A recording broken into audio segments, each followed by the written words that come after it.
1 out of every 5 students report being bullied. 13% were made fun of, called names, or insulted. They were pushed, shoved, tripped, or spit on. 1 in 5 tweens have been cyberbullied. It's a problem, and it has to stop. Welcome to Bully This, a hero's journey. There's light at the end of the tunnel. Our passion is to show kids that there is life after bullying. You'll hear from former bullies and bullying victims, and you'll hear how they made their journey from troubled youth to successful adults. Welcome to Bully This, a hero's journey. Now your hosts, Tyler Copenhaver Heath and Clifford Starks. Welcome to Bully This podcast, season 2. Season 2, Cliff.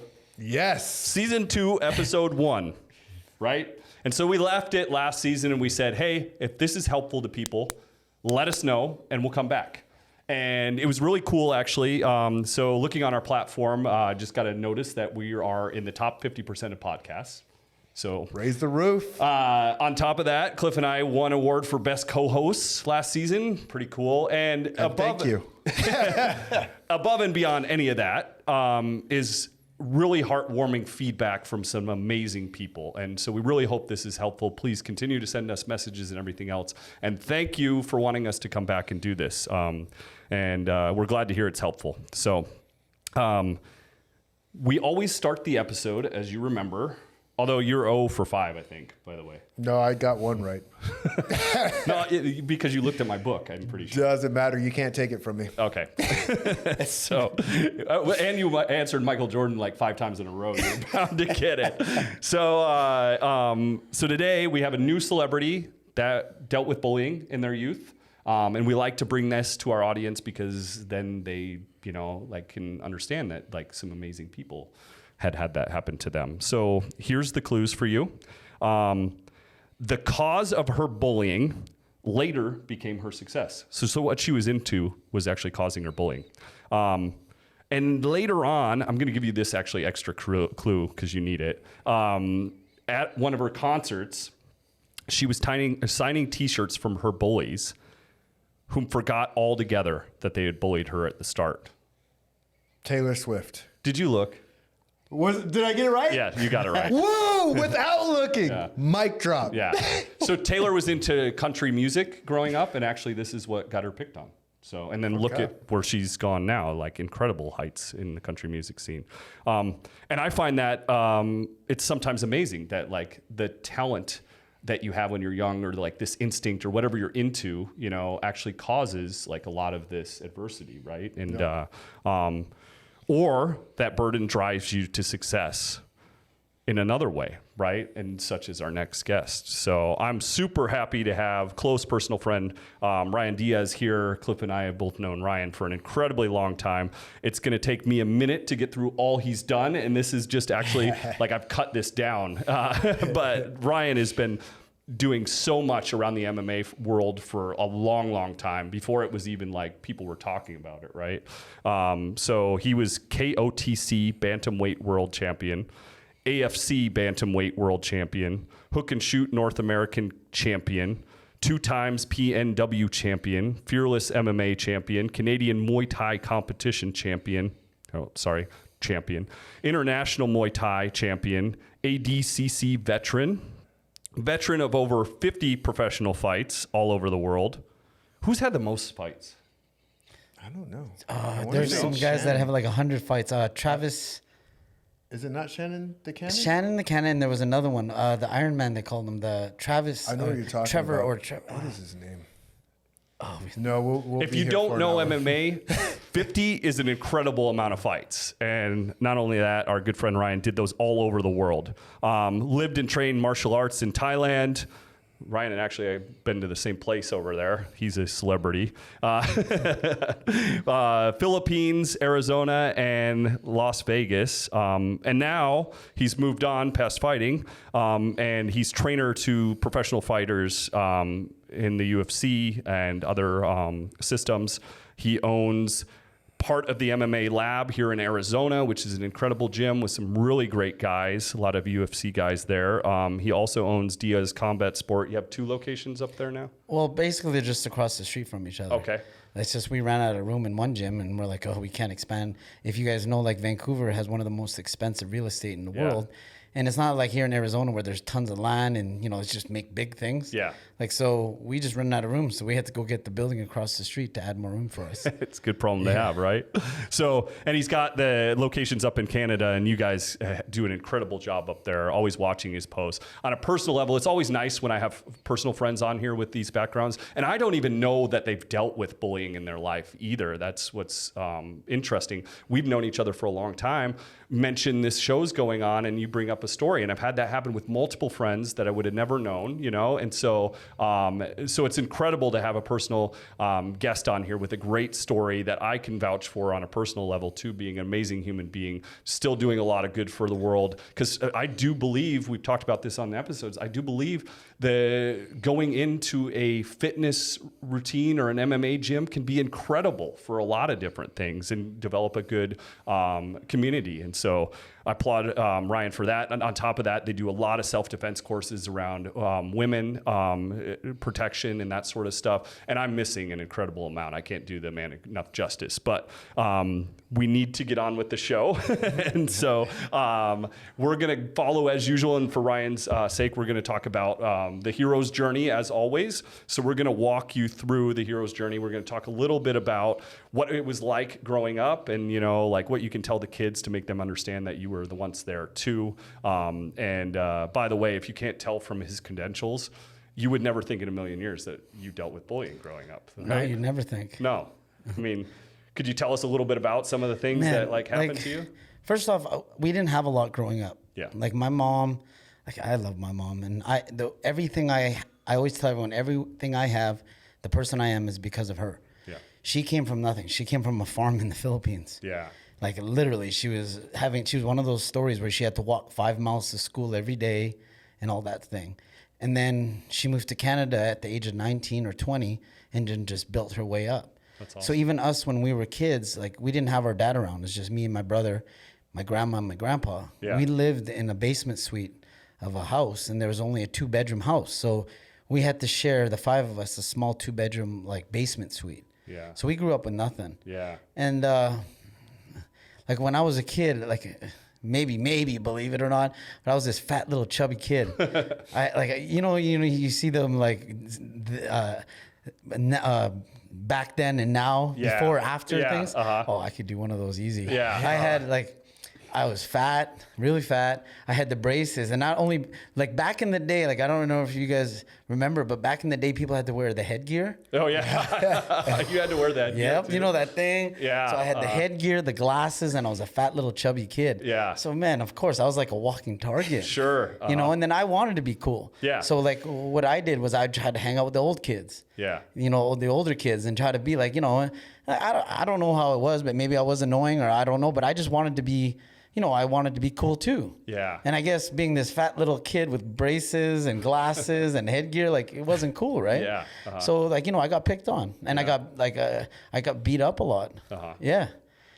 Can you tell us a specific story, one time of There's so many, but there's one they just for fun. They're like, hey, 5 of us are just gonna beat you up, and let's just see if you can take it. Huh. I won't say they tried to kill me, but they booted me, and I just had to shell up, and they kicked me, punched me, whatever. Yeah. You know.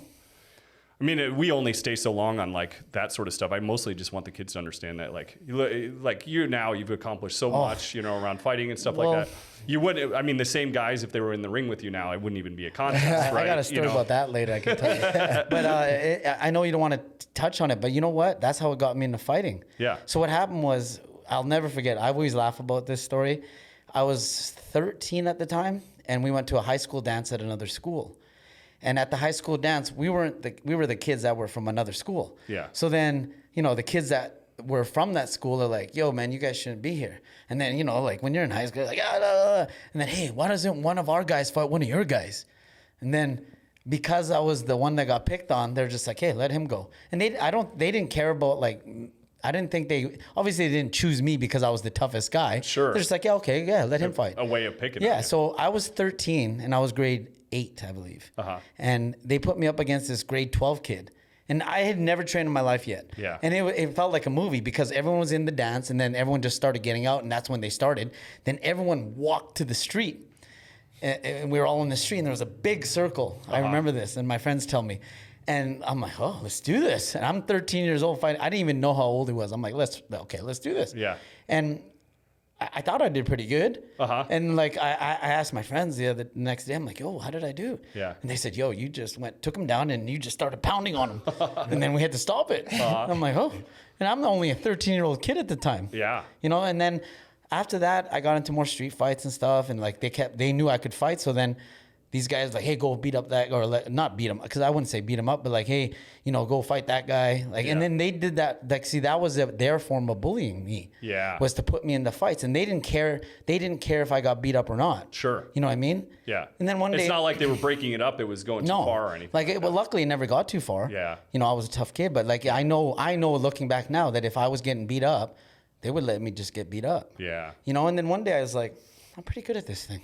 Maybe I'll just try to do it for real. Yeah. And then I went to my first karate school, and I was like, you know what? Then I started learning the discipline of martial arts. I'm like, hey, I don't need to do this stuff and fight on the street. One day I'm going to fight in the ring for money and do this professionally. Yeah. And at the age of 13 or 14, 13 was when I decided, I'm like, you know what? I'm going to do this. Is that when you officially started training? Was it around 14? 13. It was that same year. Okay. Yeah, because it was only about a few months of street fighting where I'm like, I'm pretty good at this. Yeah.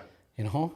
When you originally went in, what did you find there that was the most helpful? Was it a way to like finally be, you know, like another extension of what was happening in the street, or was it like the community, or? I don't know about you guys, but when I was a kid, I was a big Bruce Lee fan. Yeah. Like I was a big like Yep. Like I always talk about like even Bloodsport, like Jean-Claude Van Damme. Yep. You know, you look at him now, you're like, you're like, what was I thinking? But like, you know, like I was a big Karate Kid fan. Sure. You know, and I loved the martial art movies. So I'm like, you know what? I want to do this. Yep. And then when I actually started doing it myself, I was like, hey, I feel that this is something I should be doing. Yeah. And then I started, like even at the age of around 13, 14, or around 14 more, a year later, I started reading about the samurai life. Yeah. Like the whole mentality and the whole samurai code. Yeah. The Bushido code. Sure. And I was like, you know what? I like this. Like and the this 7 rings and... Well, yeah, the Book of 5 Rings. 5 rings, sorry. So that's Miyoto Musashi. And then there was the Chinese Sun Tzu Art of War. Yep. I even read those when I was a little kid. And I was like, you know what? This is what you got to do. You got to have discipline in your life. Yeah. And I want to do this right. Yeah. And so that's what really got me into it, was the martial arts movies first. And then getting into like the Bushido code and like the whole samurai mentality. Yeah. Yeah. I mean... So I got a question with the Bushido code, right? Respect to that. And then I think something about our childhood, like when our moms speak to us and our moms give us certain values that help extend values in new areas of life.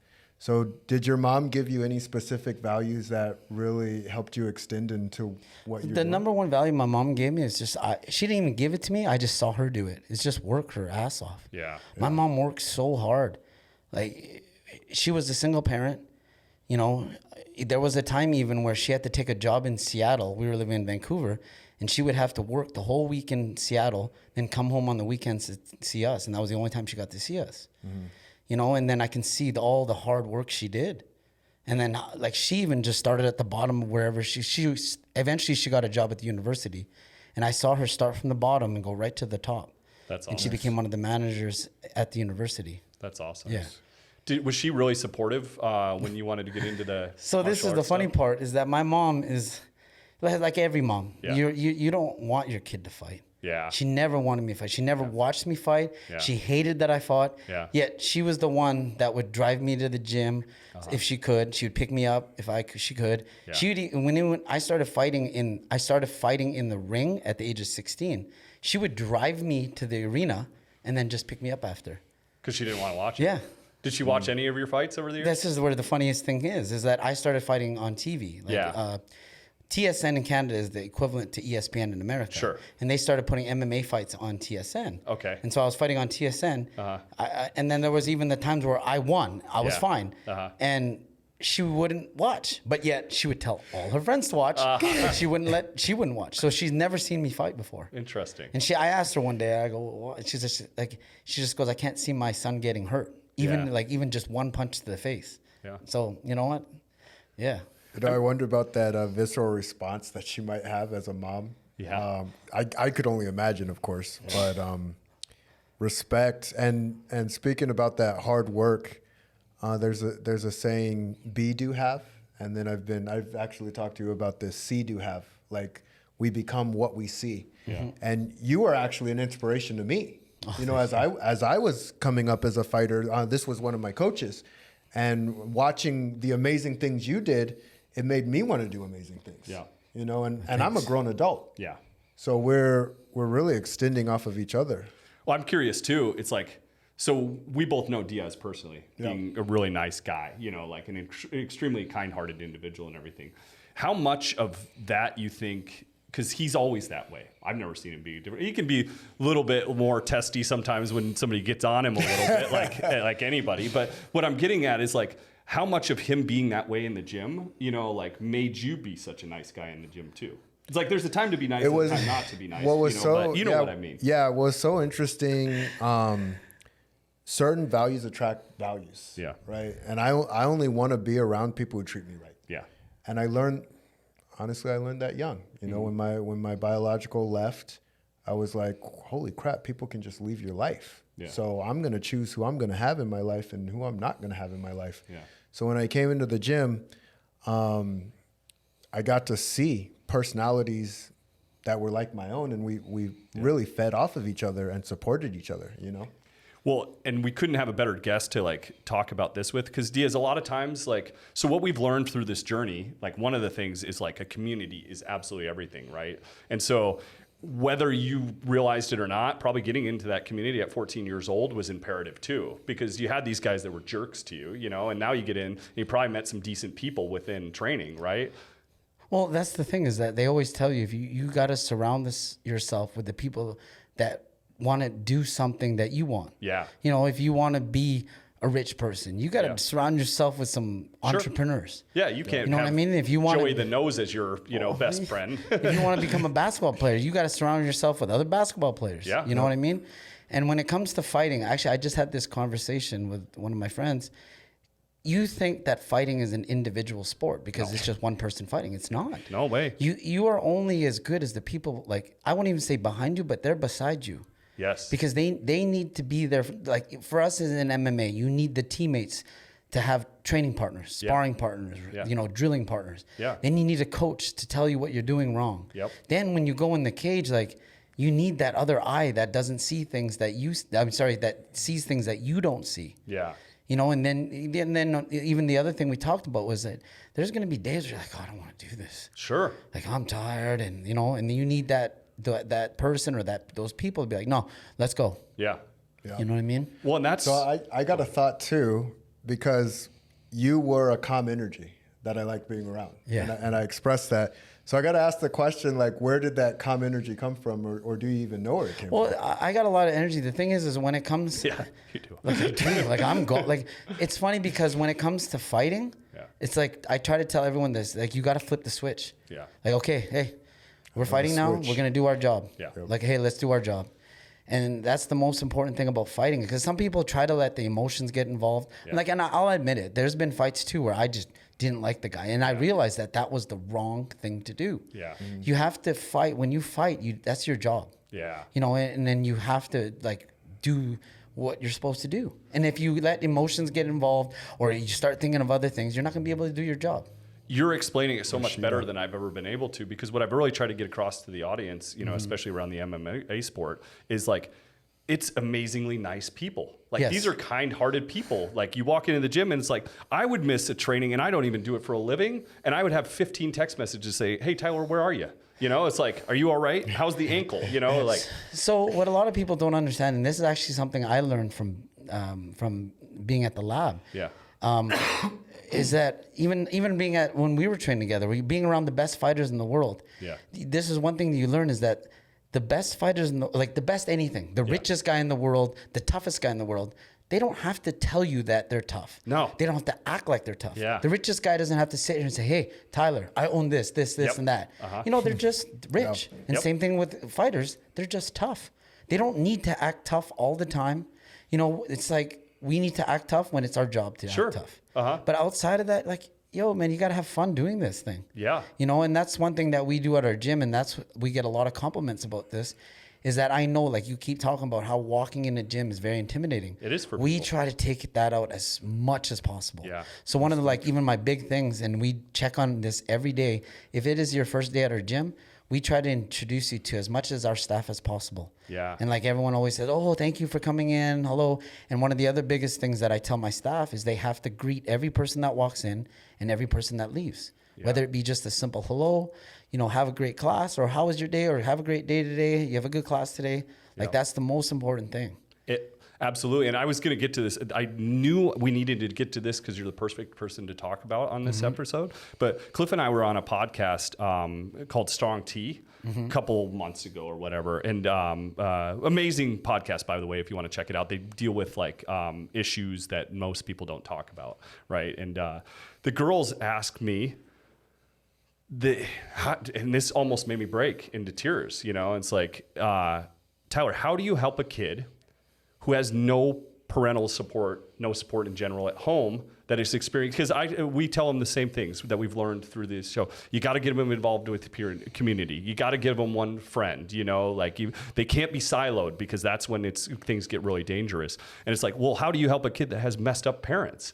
And like I almost broke because immediately I felt that kid, right? And then I was like, I didn't have a great answer to it.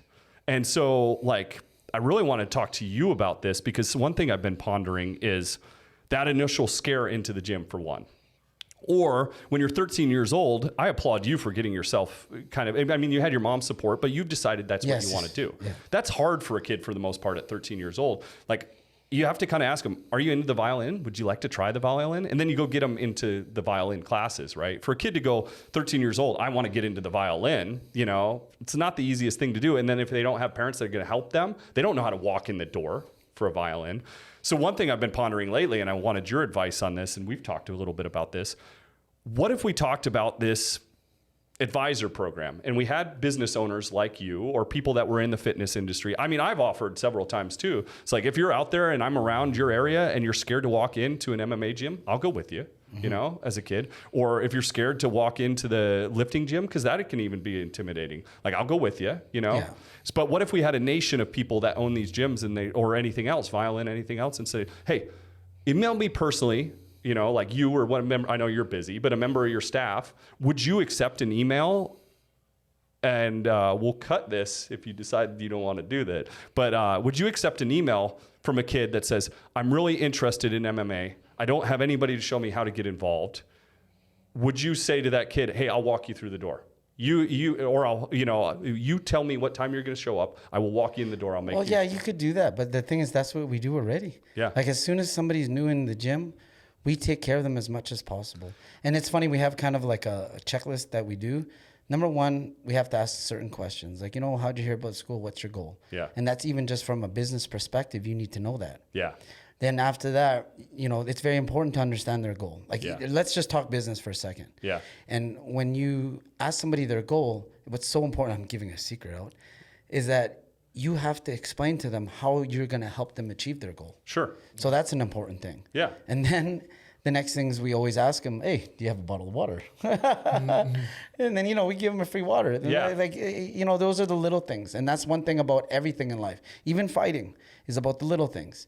And then the other two things, or three things that we always make sure: one, they need to know where the bathroom is. Two, they need to know where to put their stuff.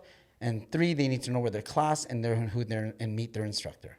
You know? So let's dive a little bit deeper into that. So the last couple of years, the last year since we've been on break, I've been studying a lot of adversity stuff, right? And we're talking about underdogs and that sort of stuff, and how do underdogs rise to the occasion and things like that. And Malcolm Gladwell does a wonderful job in his book Outliers. Yeah. And he actually gives an example of two genius IQ people, right? Yeah. And one of them is raised wealthy, and one of them is raised in poverty. Because let's face it, bullying is a form of adversity that we're going against, right? And so that's why it's so important these kids become get through it because they become the most successful people in the Yes, world. I But agree. they also need to know how to advocate for themselves. So Malcolm Gladwell talks about the poor guy and the rich guy and how they navigate through life, right? And the rich guy gets told at one point in his university career, he had a job change or something, and he was talking to the university, I need to switch this class. And the university's like, you can't do that. So he immediately took no, dropped out of school. He never became much in life. The other guy basically killed somebody and was able to talk himself out of it because he was raised, like kind of like Malcolm Gladwell's point is he was raised with this entitlement, right? Yeah. And he became Oppenheimer, who ran the nuclear projects in the US. And he wasn't even prepared for it either. He wasn't even that good, but he was so good at advocating for himself that he was able to do this. And my point is, the difference between success and not, and it's actually proven that people that deal with adversity that get past it become the most successful people on the planet. I agree 100%. You just have to give them also that ability to advocate for themselves, right? And so what my concern always is with the kids that like should get into something, they're too scared, right? I mean, even getting them to write that email initially, I think might be tough for them. So that's the thing is that they might have to have a situation in their life where they, that makes them have to do it. Yeah. Either A, they get, I'm not going to say anything bad, but like, let's say they get jumped or beat up, right? Yeah. Or another thing, and the whole time that you're saying this, and this actually has been helping us, is UFC getting so popular. Yeah. People watch these athletes on TV fighting, like, hey, I want to do that too. Yeah. So that's the other one. Either that or the most common one is their friends do it, and now Yeah. they want to do it. Well, their friends are what gets them in. It's Yes. easy to walk in the door with your friends, Yes. right? But like you said, but then that's why that's part of it. They have to go through that adversity to get into the gym. Yeah. Do you know what I mean? So what's your best advice to a kid out there that's way too afraid, maybe getting bullied? Just, you know what? For all the kids out there that are getting bullied, the step one is that you got to get the strength to even just walk into a gym or find something that gives you that confidence and realize that you are a lot more powerful than you think you are. I completely agree with that. And here's the thing I was telling somebody earlier today. It's like you kind of have to do, I'm not going to say kind of, you have to do. Whatever the thing in life that you fear the most, that's the thing you have to approach because that's the thing that's going to grow you the most. That's the reason I'm laughing is we just had this talk about fighting. Uh-huh. You should practice the thing that you're not good at. Yeah. Because if say for example you're a striker, Yeah. you practice striking. That's Sure. easy for you because you're good at striking. Yeah. You should be practicing your grappling. Absolutely. You know what I mean? Because you're not good at it. Yeah. You have to do the thing that you're not good at. Yes. Yeah, and practice the thing. And then the reason why a lot of people don't want to do it, why? They don't like being uncomfortable, Yeah. and it's not easy. Yeah. And that's, but then, like you just said, that's the difference between a champion and one that's not a champion. So well put. So, like, even my belief is that every champion has to have a hard life or had to have like some sort of hardship in their life. And reason why is because to become a champion, you're going to go through a hardship. Yeah. Any kind of hardship, whether it be getting injured before a fight or in a fight, you got hit and you're cut and you want to quit. Yeah. And what is the easiest thing to do in those situations? Quit. Yeah. And unless you know, okay, like, and this is how I believe my training should be, is that you should train so hard and you should be putting yourself in the worst positions. Why? Because if you get put in a fight, hey, I'm okay. I've been here before. Yeah. And I know what this is like. I can get through this. Yep. And that's the thing is that because if you've never been there before, you're just going to want to take the easy way out. And if you don't know that you can actually push through it, majority of people are not going to try to push through it. They'd rather take the easy way out. Like, I had this conversation just last week that, when things get hard in a fight, there's that little voice in your head that says, hey, just tap, and it's all going to be over. And then if you don't know how to shut that guy up, that guy is going to win. I'm smiling because I can feel like this is Cliff and I waters hands down. Yeah. We talk about this all the time. So I know you're probably dying to say something. I'm going to let you go, even though I got a million things. It's just, you're describing it so well too. I will say, Ryan, you've done so many amazing things and won so many championships, sitting here, sharing your insights and your wisdom and what you've done. And as scary as it can be, and I'm talking to myself, I'm talking to the audience, I'm talking to you guys as well. The pain of changing has to be less than the pain of staying the same. I always ask the question, what happens if I don't change? Yeah. What happens if I stay in this shit, what happens if I stay in it? But what happens if I'm able to pull myself out? Yeah. You know, you went through pain at 13 and you could have just kept getting in fights with kids. But you said, you know what? Let me try this. And that's what it's about. Let me try this. Yeah. And you're right. I know that voice. I know that voice well. But before you even get out on the stage, you're like, oh my goodness, I'm getting ready to go on live TV. Everyone's getting ready to watch me. What if something bad happens? Like, all right, shut up. Yeah. Calm down, focus. Yeah. I mean, most of the greatest building you can do is by approaching fears, right? I mean, this podcast is a fear for me. I mean, I don't know if you fear it. You don't fear anything these days. But for me, this was a huge fear doing this podcast, right? But it's a fear that we've approached. And then, like, I've done so much the last year because of it, you know, approaching this fear. No, it's cool watching you go through your process, watching all of us go through our process, getting to reminisce with you again and everything that you're doing. It just reminded me of all the old memories. Yeah. Like I told you. And by the way, like, and this is a compliment that I'm saying. I knew you were a fat kid because I was a fat kid.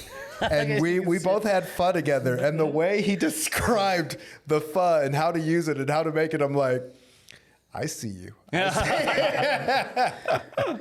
But like, you know, you talk about trying to succeed and go through hardship. But the other thing is that, you know, there's that line that says you miss 100% of the shots you don't take. Like you gotta take the shots. Yeah. Yep. And then the other thing is that you have to not be scared to fail or not be scared to lose. Yeah. Like there's a lot of times people don't do things because I don't want to fail or I don't want to lose. I don't want to, you know what I mean? You can't. Yeah. Like, you know, there's the guys like you got a Floyd Mayweather, you got a bunch of those guys undefeated. Yeah. You got Khabib undefeated. But like, you know, that's not the majority of people. Yeah. And like, you know, they maybe failed at something else. Like, didn't Floyd not win the gold? Yeah. You know? Well, that you make a really great point there because that's what we see. Yes. Yeah. It's not the stuff that we don't see. Yeah. And all the failures that happen that we don't see. Sure. Well, that's the thing that a lot of people don't understand about like anything in life, especially even fighting. yeah. They don't see the things that happen behind the lights. Yeah. Like, man, there's like just the endless days of training. Yeah. Like, you know, and then like, oh man, I'm not good enough, or, you know, and then you have bad days as a fighter. Like even as a world champion, you're going to have a bad day too. Well, and I think that's what a lot of people don't realize too. It's like you have to be, this is a key phrase that everybody says, you have to be willing to be bad at something to be good at it, right? It's like, I want people to realize right now, here's one of the best MMA coaches in the world, and he'll tell you there's not a person that walks in his door that's ready to be in the ring day one. No. It's funny because we get a lot of guys, and this is what's funny because they always tell me like, I want to fight. Yeah, I've been a I'm ready street to fighter. fight you. Yeah, you know. So you know what there's the funny thing is what I say to them is, you know what, the first thing you got to do is you got to train. I go, you got to do less talking about fighting and just do it. Yeah. And one of the best lines I tell people is just shut your mouth, keep your head down, and just train, and things will happen. Yeah. You know, and if you have a guy that spends the whole time, I'm going to do this, I'm going to do that, I'm ready to fight. Like you're spending more time talking about it than actually going to do it. Yeah. You know? I want to ask you, so because you have coached so many people through the journey. So what are 3 things that people can actionably train on a regular basis to actually get good as a fighter? Like, you mean specific drills and stuff that they can do on their own? Is that what you mean? More mental drills, though, than anything. Okay. Because we are... That would go into anything, maybe. You know what the funny thing was? Is you know who actually taught me this? Is when me and you were still at training. Were you with us when Carlos Condit was with us? For a little bit, yeah. So Carlos Condit taught me one of the best things ever. He wasn't the most technical. He wasn't the strongest. But one thing, and I think he might have forgot me asking this to him. I asked him, like, hey, like, you know, you win all the time, and there's times where you're like, you know, they don't think you're going to win. Like, how do you do that? And you know, what it is when he goes in there, he knows he's going to win. He doesn't know how, but he's just going to do it. And that made me start to think that, you know what, that's the most important thing, is that you have to believe in yourself. Yeah. And he believes himself so much. He doesn't know how he's going to do it, but he's going to kick your ass. Yeah. You know, he's going to beat you. Yeah. Okay. You know, and that's the number one thing that has to that a fighter has to work on, is the belief. They have to believe in themselves. Yeah. Because then I always tell people, if you don't think you're going to win, how do you think you're going to win? You think someone else is going to win for you? No, you can't. Yeah. Then the other thing I tell, number 2 thing I always tell people is that you got to believe. Like, you got to believe not just in yourself, but you got to believe in your training. Yeah. And then you got to believe in, and then have faith and trust in what you're doing, and also the coaches that you have around you. You got to believe and trust them that they know what they're doing, and they're telling you what they're telling you is right. Yeah. You know, and like one thing I hope all the fighters know when I coach them is like, hey, I've been here. Like, I know the mistakes. I've made the mistakes for you. You don't need to make the mistakes because I've done it already. Sure. So listen and trust your coaches and trust the people that you've surrounded yourself with. Because we talked about that. You got to surround yourself with the right people. Yeah. Then if you know that you've chosen the right people, then trust that they know what they're doing. Yeah. You know what I mean? Yep. And especially, there's one thing in life that you can never beat. You know what that is? Experience. Sure.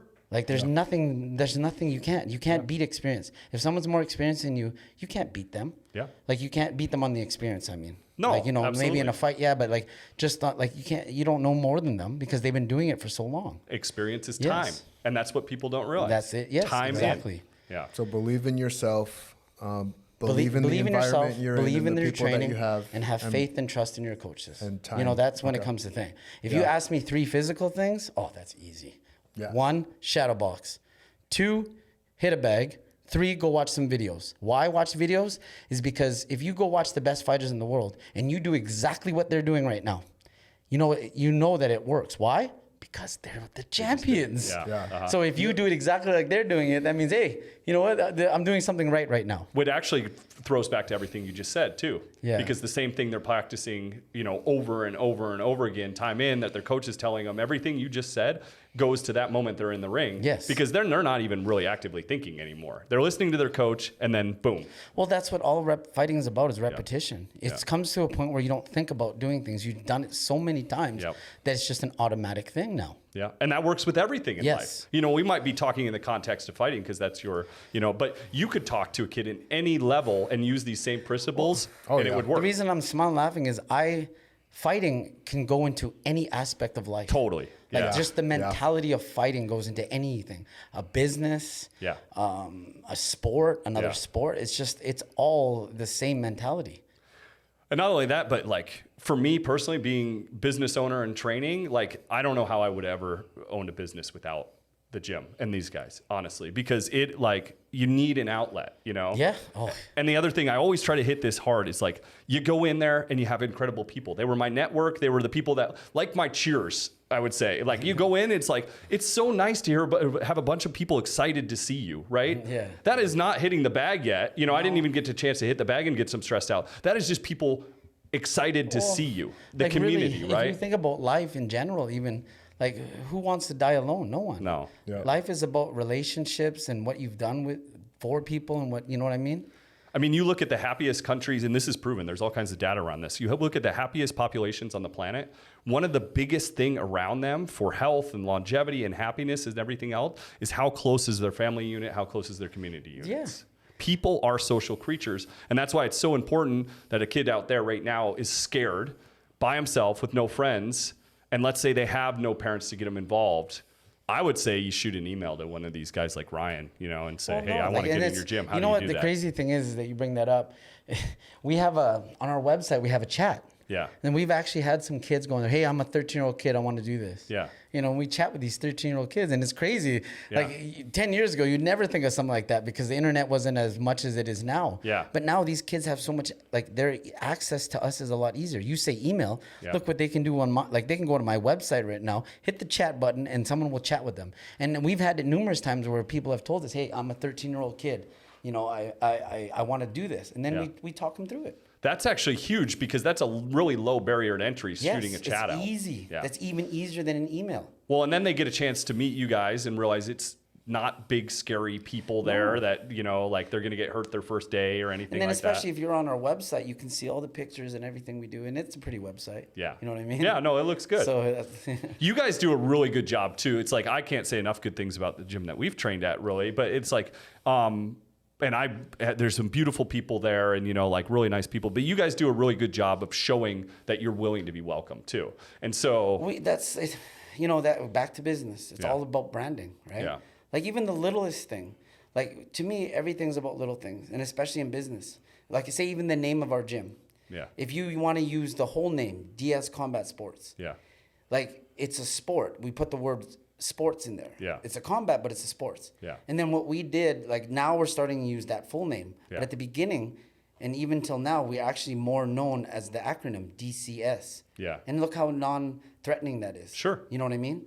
I mean, speaking of which, I mean, tell the audience the percentage of people that train at your gym that are actually fighters. So out there, we have about, I'd say 96, 97% of the people that come to the gym just want to do this for fun, or not even for fun, more for fitness. Yeah. So the number one reason people come to the gym is fitness. Yeah. You know, they want to be active. Yep. They want to, you know, like everyone knows that when you stay active, you're a happier person, you get more stuff done, like you'll have a better life. Yeah.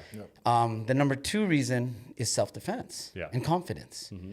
You know what I mean? And so you can learn, and you're learning a skill at the same time, and you got stress relief. Yeah. Like like for me, the way I look at it, like, you know how like stress relief it is to hit some pads? Yeah. There's nothing better. Yeah. Nothing better on the planet. Yeah.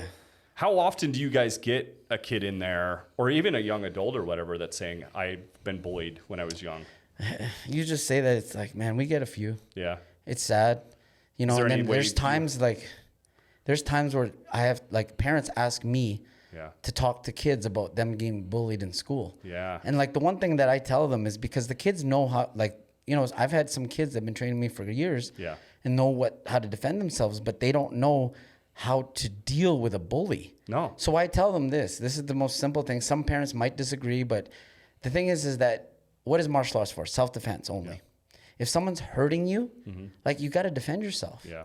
You know, and then at the end of the day too, sometimes, like, they talk about this, that bullies bully people that, you know, that they can. Yeah. That's what bully is. Yeah. And once a bully knows that they can't bully you, they'll go find someone else that they can. Easier. So they got to show that, hey, you know what, you can't bully me. Yeah. They need to get confidence. And that's what, like, even when I took fighting, I'll be honest, when I started when I was 13, like, part of me, wanted to do this because, like, I was street fighting. Like, hey, I need to get better at street fighting. Yeah. You know what I mean? But that mentality didn't last long. Yeah. It got to a point where it's like, I was like, hey, I know how to fight. I don't need to fight. Yeah. Like, I don't need to. Yeah. I you know what I mean? It's just, I'm confident enough. I know I can whoop your ass. Sure. That I don't need to do it. That's the other point I try to get across all the time. It's like, you're not going to talk to a fighter or a coach or a gym owner on the planet that's going to say, hey, I get in street fights every single day. You know, like,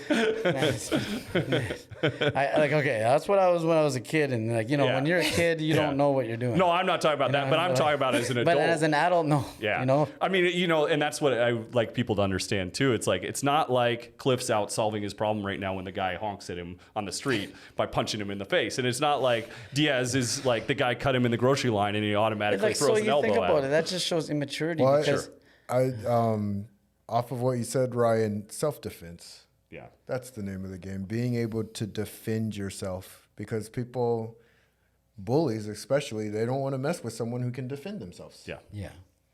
The thing I always try to speak to too is because, like, originally this podcast was really a concept around, there's a really good documentary called Bully, and they follow this kid on the bus, and he's a thin kid, and, you know, like, and it's not fair either because he's a thin kid. He has no confidence, and they have a high schooler on the bus, big guy, who's like my size, it looks like from the documentary. And it's like, even if this guy tries to defend himself against him, I don't think it's going to go very well. And so there is a certain amount of kids out there that I believe can defend themselves, right? If they get some training and, you know, things like that, or maybe. But even in a situation like that, it's more about the confidence. Yeah. You know, if he projects that, hey, you can't bully me. Yeah. You know what? Like, sometimes in a situation, sometimes, I'm not saying all the time, sometimes that's, well, hey, I'm just going to leave this kid alone. Yeah. You know what I mean? I mean, maybe I'm wrong because I usually direct that kid towards the community because it's like, I don't know if we can stop him. That's what the whole point is. You bring him into a martial arts school where he's in a community and he gains the confidence from being around, like, hey, this is my friends. Yeah. You know what I mean? Like, even like, you can consider your instructors your friend. Like, for me, if any of my kids get, like, bullied, like, I treat them like they're my family. Like, I'm mad. That would be tough. You know what I mean? Yeah. So knowing that, like, even you think about when you're a kid. Yeah. Like, I remember when I was a kid and I knew I had backup. Yeah. Like, I don't care. Even if you wanted to mess with me, go ahead. I got backup. Yeah. You know what I mean? Yeah. Like, so. Oh, absolutely. So that's a great point. Yeah. You got people in your corner. Yes. Yeah. So it's like, hey, go ahead, try. You know what I mean? So that's why, like you say about the community, sometimes that's what they need. Yeah. You know, like, and that all comes from going to a martial arts school. Yeah. Yeah. And then, hey, my instructor is this guy. Like, you know, That's like, sure. You know what I mean? You're right, because that builds more confidence. Even the person that we don't intuitively think can defend themselves very well in that situation. Like, and that's important, because that, like, maybe he can't defend himself, but he has the confidence. Yeah. You know, and then at least that way he has a chance now. Yeah. Yep. And you wonder sometimes how many times it could be stopped with a very confident, No. don't do that. Yeah. Yeah. Like sort of Hey, thing. no. Yeah. Like sometimes it's like, whoa, okay, no problem. Yeah. It You know can't what I mean? hurt. Oh, man. Right when you're going through a fight and it's getting really, really hard, like, because you talk about that mental game that you play sometimes, and sometimes it's like, I want to quit or I want to tap. What do you do to push past that? Like I said, like you have to practice being there. So I'll never forget, there's this one drill I do. Well, I used to. Well, I can't do it no more because I'm old. But like I call it the treadmill drill. And what you do is you're on the treadmill for 1 minute and you sprint as hard as you can in that 1 minute, and you're gonna gas yourself out. Then once that minute is done, you got to go hit some pads. Yeah. So you got to find a way. Like you can barely breathe, but that's what happens in a fight, right? Yeah. And you're dying. That's like, you know, and that could represent being hurt or something, but you know that you can push through that. So now when you're in a fight, you're like, hey, I've been here before. I can do this. Like, I know what this feeling's like. I can push through this and I'm going to be fine. Yeah. So that's what it is in a fight. You just have to put yourself in a situation like that. I put it in a physical position. You know, like we talk about, like some people, they get into mental positions like, yo, man, like this is nothing. I can't have nowhere to sleep. Like I'm barely surviving. I don't have money. I don't get food on the table. Like maybe it's not that far, but it's something like that. We're like, hey, this is nothing. I can get through this. You know what I mean? Sure. Like I've been in way worse position. My mom, my parents got killed, or like, you know, my brother got shot in front of me, kind of thing. I don't know. Yeah. Like, you know what I mean? Like, hey, this is nothing compared to that. Yeah. We had a guy on last season, baseball player, and he started talking about David Goggins.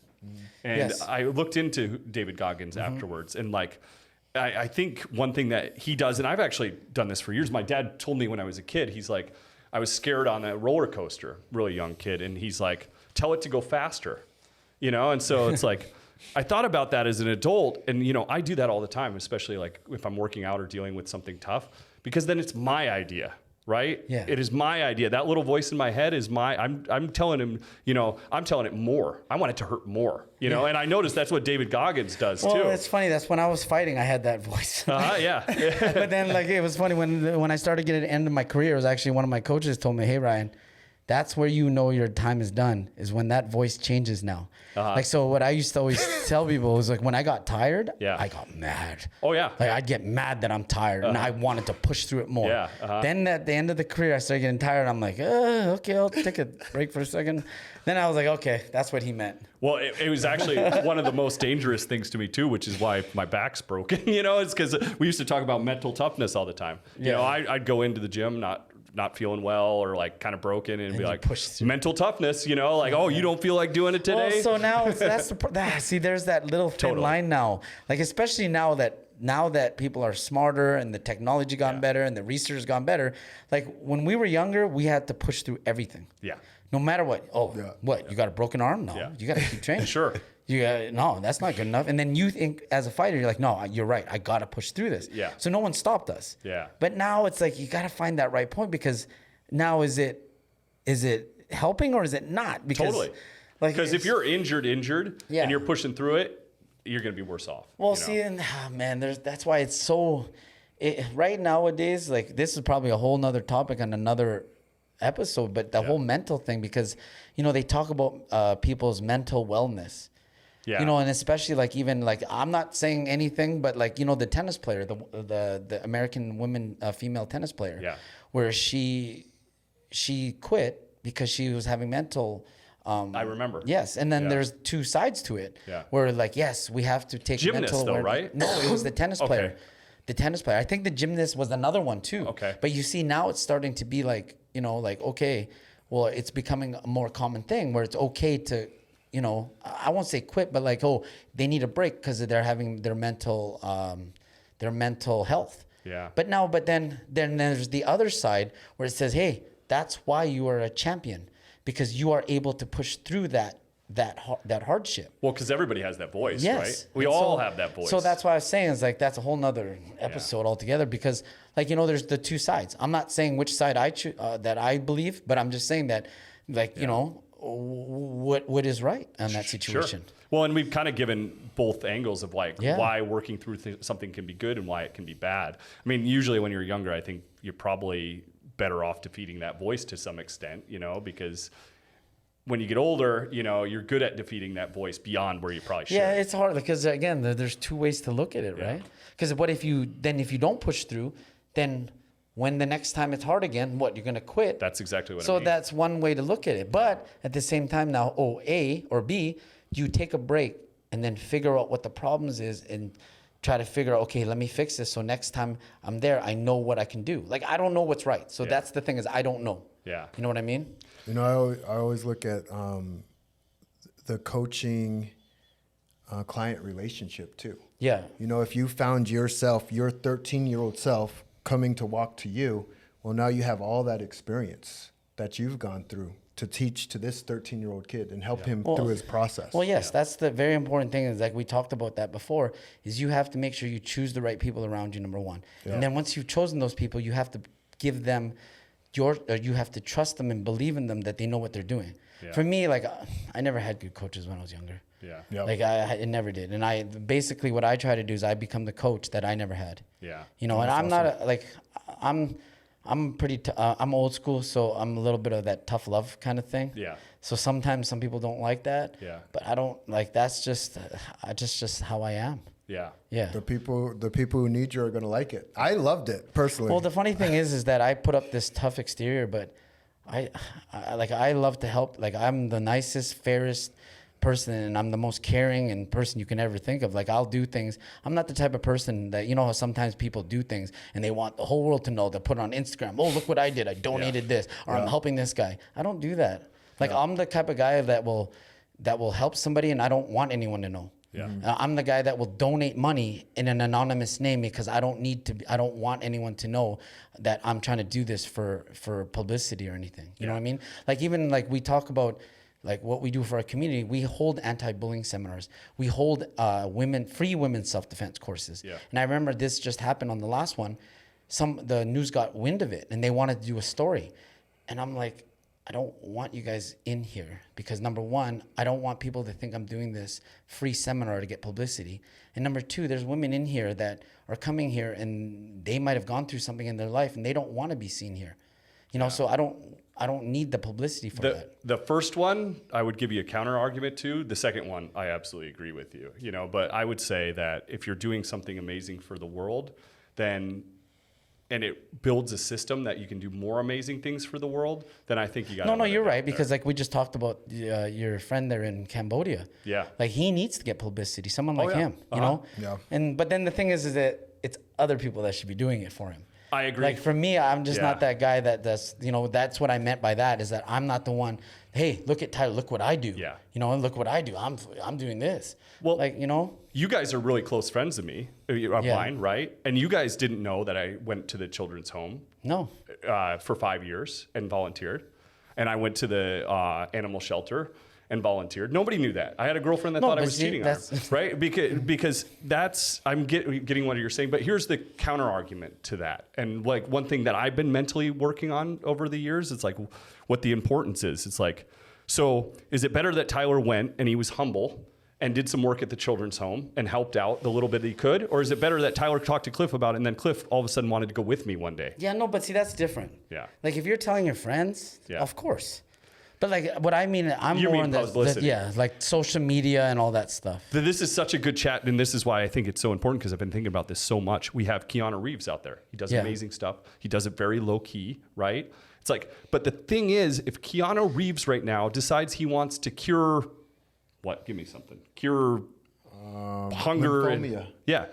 Then guess what? 1,000, 5 million, people get on board, that. you know? And so, like, I just want you to think about it slightly different. But then, like, why not somebody else do it for him? Yeah. That's what I'm talking about. Yeah. But like, they'd have to know.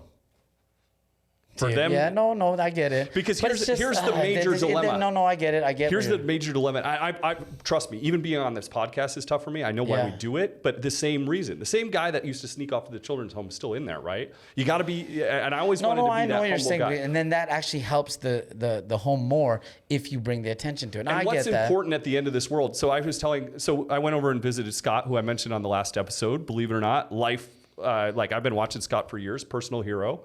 Give you a little bit of background on Scott really quick because it's It's a great relevant. story. I mean, everyone should know about this story. and I said that in the last episode. Nobody knows who Scott Neeson is, and he's a guy that worked his way up to President of Fox Studios, was involved with all these huge films like Titanic and everything, and worked his way up from a high school dropout to do that.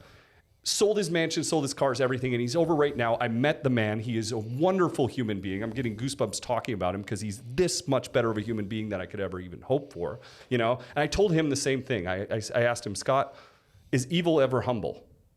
He said, no. I was like, why is good always humble? You know, and it's like, and I'm not saying it's easy for anybody out there doing amazing stuff in the world. It's like, I'm starting to get to the point where, yes, if you give somebody on the street corner like $1, then maybe that's not worth going on Instagram for, right? Well, but let me finish really quick. Okay, you go first, and I'll tell you. So you give $1 on Instagram, you probably don't need to talk about that. But if you're heavily involved with an organization and your heart is there, then I think you need to talk about it because then you get more people involved. I came back from Africa one time. One of my close friends makes $8-9 million a year. It's public. I can't remember how much.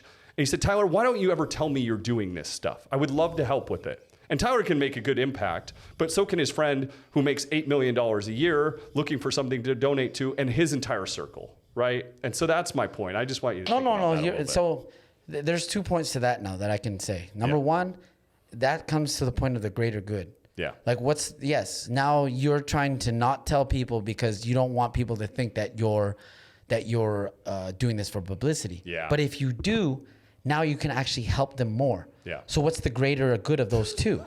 Obviously, that's an easy one. Yeah. And if you're But a a tough person one. that, Yeah. well, not really, because if you are really somebody that cares about these kids or doing whatever you're doing, you're going to do whatever the greater good is for these kids. So we'd almost say at that point, humbleness is selfish in a way. You're being selfish No, with you're your not being, humbleness. but then it's not about being humble anymore. It's what's the greater good now? I agree. Of you being humble, or do you want to help these kids? I agree 100%. What's more important? When you're laying your head down at the end of this life, what is more important? Yeah. So that's one argument. Yeah. Now the other argument can go to the person, the individual. Yeah. Because what's more important to them? Yeah. See, so then that's why, like, man, we can talk about stuff like this all the day. Is because there's so many trains of thought, Yeah. but you can't tell somebody to change their beliefs or the person they are just because, like, yes, that is greater good in our eyes and probably most people's eyes. Yeah. But in their eyes, they're like, no, I just want to stay humble, and I can't do that. I just don't. So that's where the argument goes now. But that's why, so like if you're said person in that argument, that's why I wanted to speak to you about what I said just a minute ago. Because I want you to double think that and think about the person that you are. Because I can tell you right now, there's people out there in the world, like let's say somebody that's making a course, you know, about business and they know nothing about business and they're making all this money around this business course and they're actually doing them a disservice because they're going to spend all this money. It's a scam, right? Yeah. You know, like there is that person out there in the world. That person's not humble. He's happy to take that money away from people, Yeah. you know, but then on the other side, you have somebody that maybe is really good at business and, you know, out there and not boasting themselves up, you know. Nah, it's hard. That's Yeah. a hard argument. Like the whole thing, right? Yeah. It was I just really made believe to make people think, honestly. Well, yeah, and it's really at the end of the day, it's like it's up on the person. Yeah. What's their objective? Yeah. And what do they want? Somebody like Scott in Cambodia, I mean, if I could make him, I would have him on TV all the time because what he's doing is so important and he needs anybody Well, that's helping. the thing now. Like he has to think, what's his goal is to Yeah. help these kids. Yeah. But then you see him, he doesn't want to publicize it because he doesn't want to get caught up in that whole Hollywood thing again. No, he's a really humble guy. Well, see, and that's why. Yeah. See, now you can't tell him to not be humble because that's who he is. Do you see? But then that's But you why. can talk him into why it's important. That No, he- you can understand that, but that's why he has people like you Yeah. who go help publicize it now.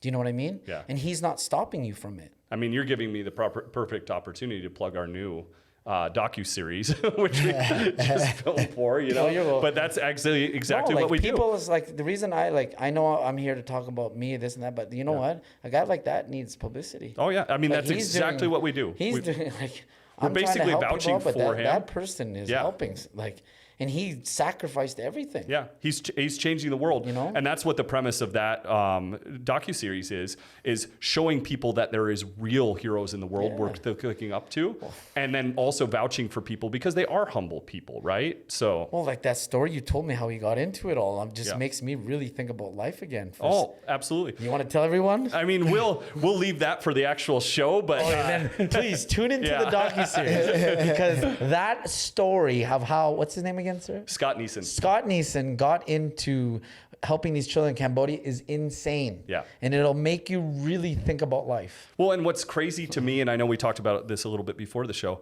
all people have to do, and that's what this is, right? This is all people have to do. I started realizing if people were using content out there that we're doing it for not so good things, to have a house, it's okay. Have a house, have a fancy car, whatever you want in life, right? But, there's things that are important too. It's like, give Scott a little bit of attention. That's all you have to do.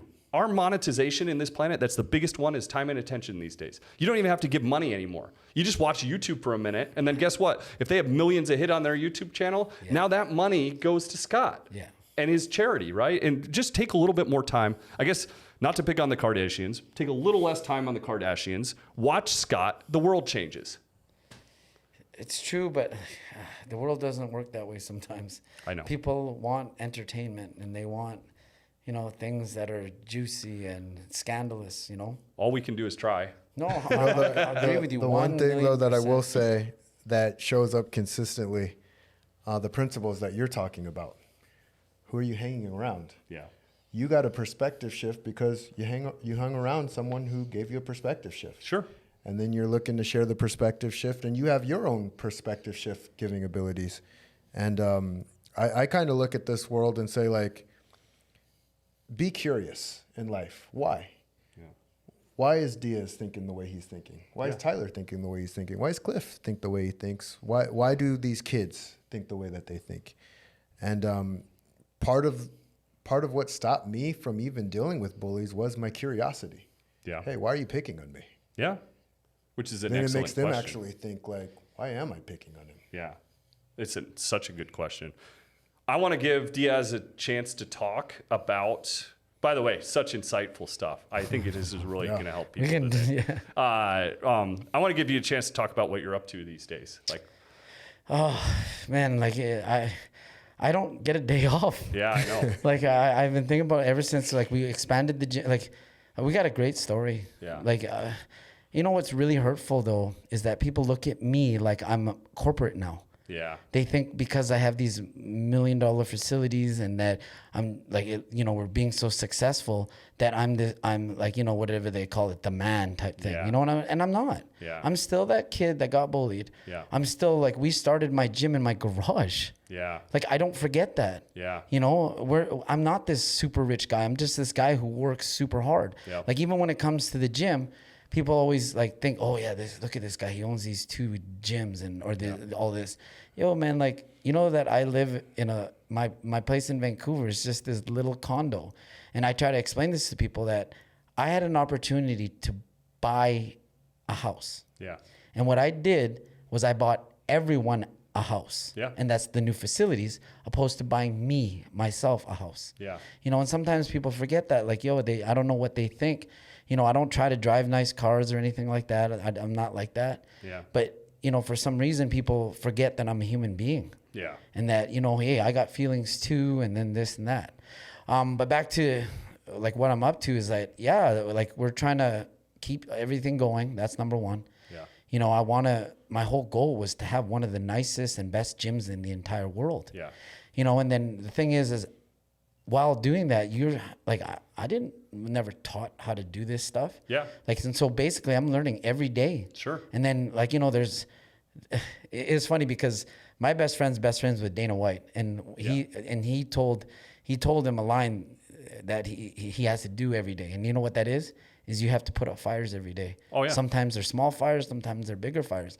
But basically that's what I have to do every day is put out fires. Yeah. And then at the same time you're putting out these fires, you're trying to get ahead. Yep. And you're trying to do something different in your life or do something big. Yeah. We have this on our staircase, we have this saying. It says, "We only have one life. Why not do something big with it?"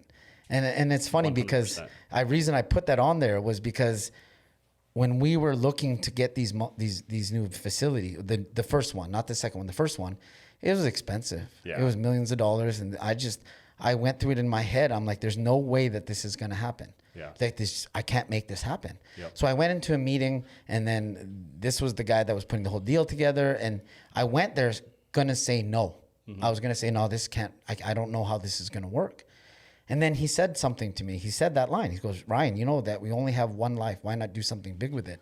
And in that second, I'm like, okay, let's do this. Yeah. Like you got to understand, that was a split second decision because I went there to say no. Yeah. And I switched it to yes. And now look where we are. Sure.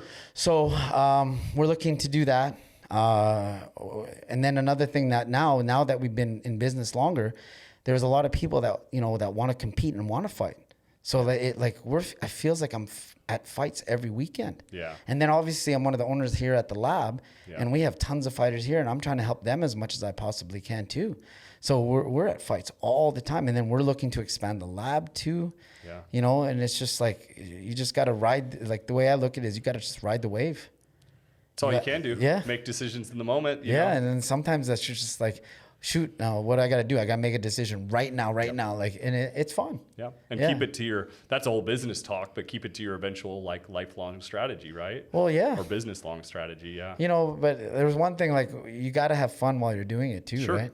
And that's why it all comes down to like having the people around you, because if you have the right people, one of the things that I was told when I was a kid, and this guy said, it was one of my good friends, and he said one of the best lines I could have ever thought of. And I was only 19, 20 at the time. Yeah. Because he helped me out a lot, and he didn't need to. Yeah. He helped me with just little things, like just help me out, make some money, and like, because obviously as a fighter, you don't make a lot of money. Yeah. And then I asked him, I go, why did you help me out so much? You didn't have to. You know what he said? He goes, Ryan, it's only at the top. Why don't you bring your brothers and sisters with you? And after that line, I never forgot about that. Yeah. So I always try to help people as much as I can, even though I have a tough exterior, and sometimes people might think, oh yeah, that guy is not the nicest guy. But like really, I don't forget those little ideologies and little things. And that always stuck with me. Yeah. So when it comes to like what you're doing, you have to have fun while you're doing it. And you have these people like your brothers and sisters that you have around you, and then you do it together. Yeah. Yeah. Well, and I mean, I can speak for you firsthand that you guys have done an incredible job with the MMA community and with your, I think you're such a type case for like what an amazing MMA gym is, because it's a welcoming place. It's a home place. I think all the time, even though like it's harder for me to train because my body's broken these days, it was the best decision I ever made. One of them in my life was walking in that gym. I wouldn't be sitting here with you guys right now. Yeah. I can't count the number of hours we've spent together, not only the training, like being good for my mental health and, physically. And, I still hit the bag every day. My body doesn't want to go in there and train with these guys anymore. But, it's like, so you make a lifelong impact, even if it's not somebody's career that they're doing. That's the thing is about like martial arts. Like I try to explain this to parents. One of the main reasons I opened a gym up too was because I think about like, if I didn't have martial arts in my life, like, where would I be? I don't know.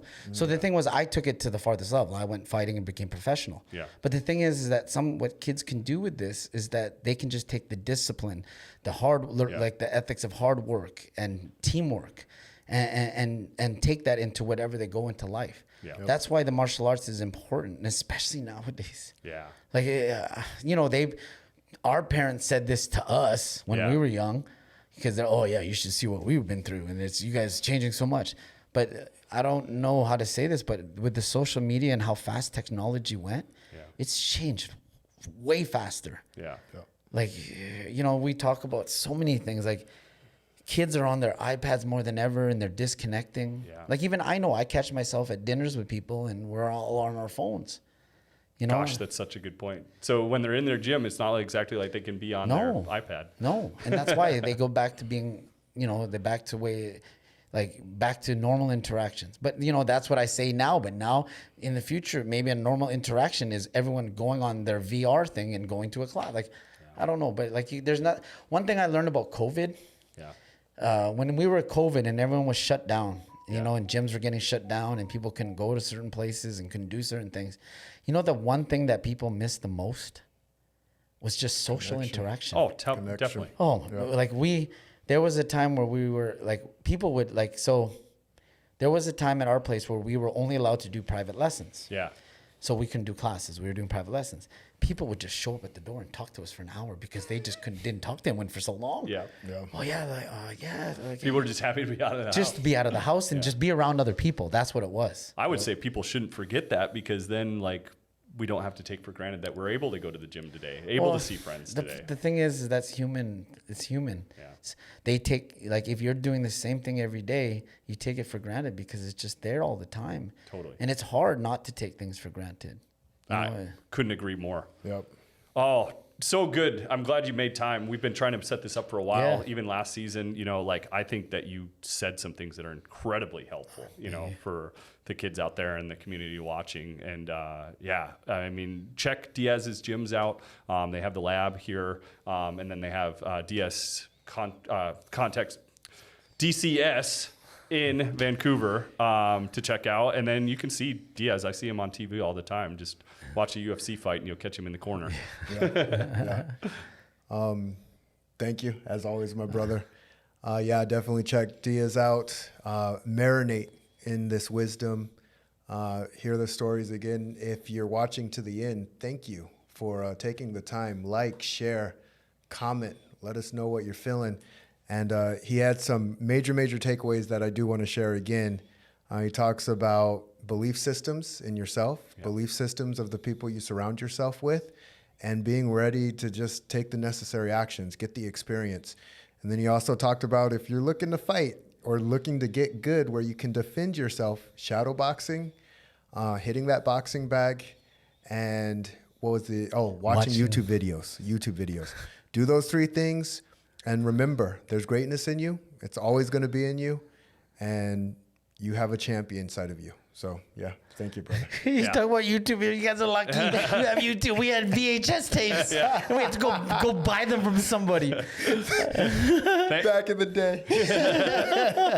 Thanks, everybody, for tuning in. Episode 1. We have a great season that we're going to do another 8 episodes on. Please let us know if you want to have somebody on. Thanks. You've been listening to Bully This, A Hero's Journey. The effects on kids that are bullied are many. Increased risk for depression, anxiety, sleep difficulties, lower grades, and dropping out of school. It's a real problem, and that's why we created this show. We're acutely aware of the pain, shame, and damage that bullying causes, and our passion is to help kids and families to know that there is always help, that there is always a solution. We hope you've gotten some useful information from the show. Make sure to like, rate, and review, and we'll be back soon. But in the meantime, find us on Facebook at Bully This, A Hero's Journey. Take care, and we'll see you next time.